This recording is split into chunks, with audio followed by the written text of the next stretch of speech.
গতকালকে শোক সবাই দেখলাম, যখন এদেশের বাংলাদেশের হাফেজ সালেহ আহমেদ তাকরিম যখন কোরআন তিলাওয়াত করবেন মঞ্চে ঘোষণা হলো, আমি দেখলাম তারেক রহমান তার মেয়ে জাইমা রহমান মাথায় কাপড় ছিল না, উনি মেয়েকে তখন কাছে ডেকে বলতেছে মাথায় কাপড় দাও।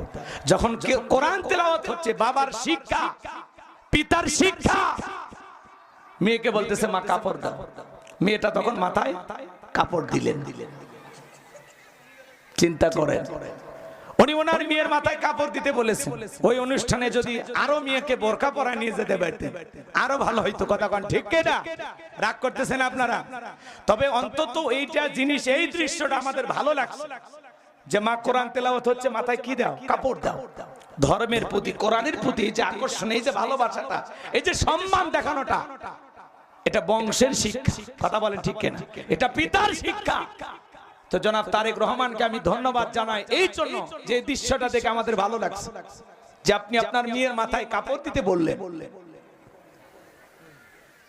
চিন্তা করেন, এখন তো জামানা মডার্ন জামানা, বোঝেন? লন্ডনে ছিল, সেই মেয়ে মাথায় কাপড় দিচ্ছে, আগামীতে আশা করা যায় বোরকাও পরবে। কথা কোন ঠিক কিনা? আল্লাহ যেন ওনার পরিবারের উপর খাস রহমত বরকত নাজিল করেন, আর বেগম খালেদা জিয়ার কবর যেন আল্লাহ জান্নাতের বাগান বানায় দেন। চিল্লায় কোন আমিন, আর একটু জোরে কোন আমিন। কষ্ট হচ্ছে আপনাদের?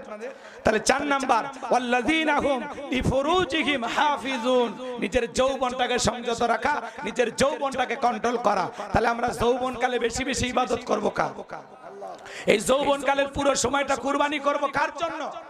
হযরত আলী রাদিয়াল্লাহু তাআলা বলেন, তোমরা যৌবনের তারণে গুনাহ করো, একদিন তোমাদের যৌবন থাকবে না, আমলনামায় গুনাহ ঠিকই লেখা থাকবে। কথা বলে ঠিক কিনা?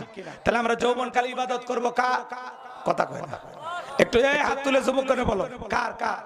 আর একটু জোরে বলো কার? আল্লাহ আমাদের বুঝ দান করুন, জোরে বলুন আমিন। রাগ করতেছেন নাকি আপনারা? গভীর মনোযোগ দিয়ে কথা শুনে যান বাজান। এই নারীরা পোশাকের স্বাধীনতার নামে ব্লাউজ ছাড়া শাড়ি পরতে চায়। আগেকার দাদি নারীরা অভাবের কারণে হোক আর গরমের কারণে হোক, ওরা শাড়ি পইরা কি বিশ্ব রোডে যা আন্দোলন করে বলেছিল, আমি তোমার দাদি দেখে যাও শাড়ি পরেছি? কোন দাদি বলছে? লাফাইছে? তাহলে তোমরা লাফাও কা? এরা ব্লাউজ ছাড়া শাড়ি পরছে এমন কায়দায়, চাচা পুরো পিঠটা ফাঁকা রাখছে, মনে হয় ওই জায়গায় আর্জেন্টিনা আর ব্রাজিলের ফাইনাল ম্যাচ হবে। কথা ঘর না কা?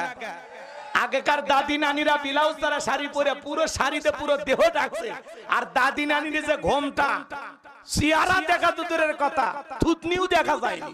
কথা কয় না কা? রাগ করছেন আপনারা? দাদি নানির তুলনা দেয়। তার মানে এরা পোশাকের স্বাধীনতার নামে